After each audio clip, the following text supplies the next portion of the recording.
اذان کا جواب دینا شرط ہے، سنت ہے یا واجب ہے؟ بہار شریف میں لکھا ہے کہ اذان کا جواب دینے کا حکم ہے.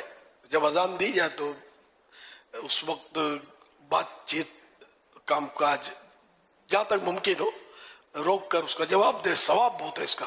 مدینے کے تاجدار صلی اللہ علیہ وسلم نے ایک بار فرمایا، اے عورتوں، جب تم بلال کو اذان و اقامت کہتے سنو تو جس طرح وہ کہتے ہیں تم بھی کہو کہ اللہ پاک تمہارے لیے ہر کلمے کے بدلے 1,00,000 نیکیاں لکھے گا اور 1,000 درجات بلند فرمائے گا اور 1,000 گناہ مٹائے گا.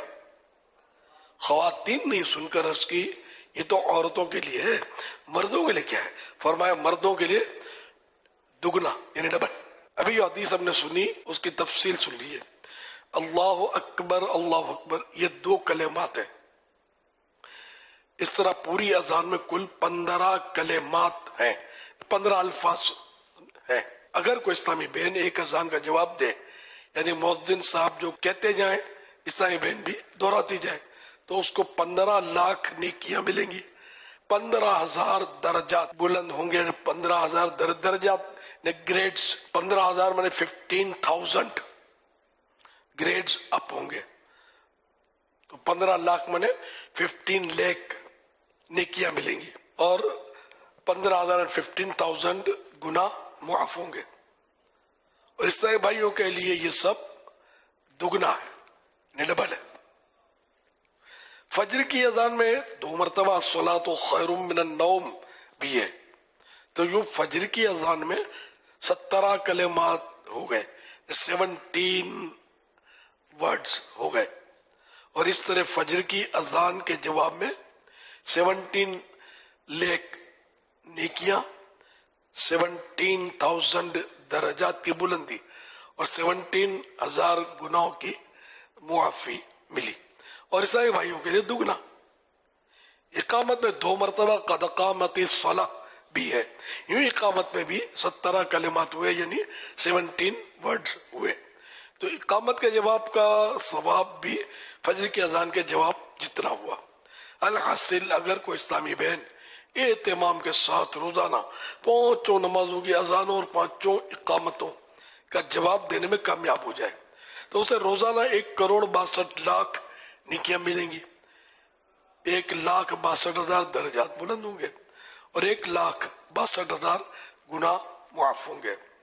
اور اسلامی بھائی کو دگنا یعنی 3,24,00,000 نیکیاں ملیں گی، 3,24,000 درجات بلند ہوں گے اور 3,24,000 گناہ معاف ہوں گے.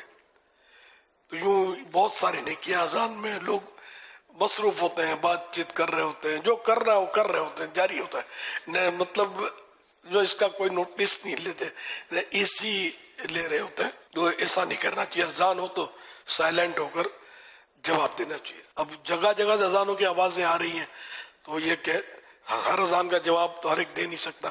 دے تو بھی صحیح ہے، ثواب ہے. نہ بھی دے تو ایک اذان کا جواب دے دیا تو وہ کافی. اب اپنے بات چیت کاروبار میں لگ گیا تو کوئی حرج بھی نہیں ہے. تو یہ تحریک کیسے چلے؟ یہ بالکل تحریک ہو جائے، بالکل مومنٹ چل جائے کہ نہیں یار بس یہ اذان کا جواب دینا ہے، بس اذان کا جواب دینا ہے. مارکیٹوں میں بھی ادھر یہاں وہاں اذان کی آواز آتی ہے تو کوئی نوٹس کرتا نہیں ہے جنرلی. تو مسجد میں بھی نہیں کرتے. گھر میں اسلامی بہنیں کچن میں ہیں، کام کر رہی ہیں، پکا رہی ہیں، موبائل پہ باتیں کر رہی ہیں، اذان کی آواز آ بھی رہی ہوتی ہے، نہ ان کا پکانا بند ہوتا ہے.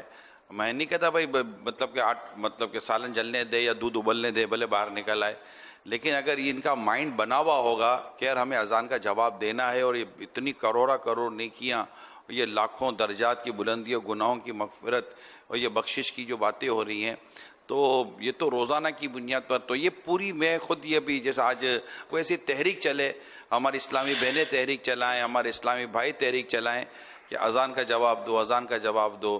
تو اگر یہ ہم خاموش ہو جائیں گے اور ایک بھی میں نے دیکھا ہے کہ اذان کا جواب دینا شروع کر دیتا ہے، وہ ہو تھوڑا مین، بعض اوقات جو صدر مجلس ہوتے ہیں نا، جو مین اسلامی بھائی ہوتے ہیں یا کوئی مین فرد ہوتے ہیں، اگر وہ خاموش ہو جاتے ہیں نا تو میں نے دیکھا ہے کہ عام ساتھ بیٹھے ہوئے بھی خاموش ہو جاتے ہیں. وہ تھوڑا سا اشارہ کرتے اذان کا جواب دے دیتے ہیں. تو یہ ماشاءاللہ دیتے ہیں اسلامی بھائی، اگر مل جل کے کریں تو. جیسے ہمارے حلقہ نگران بنے ہوئے، اب ماشاءاللہ یہ پتہ نہیں کتنے 100 یا سینکڑوں ان کے ماتحت ہوں گے. اب اگر یہی بات چیت کرتے رہیں گے مثال کے طور پہ تو ماتحت ہوگا نا، ترکیب میں آئے گا نہیں. اور یہ سارے سائلنٹ زون میں چلے جائیں گے، یار اذان جواب دینا ہے اپنے کو. تو اب اذان کا جواب جو ہے بھائی اس کی آپ نے مہم چلانی ہے انشاءاللہ. جواب اذان کی تحریک جاری رہے گی انشاءاللہ.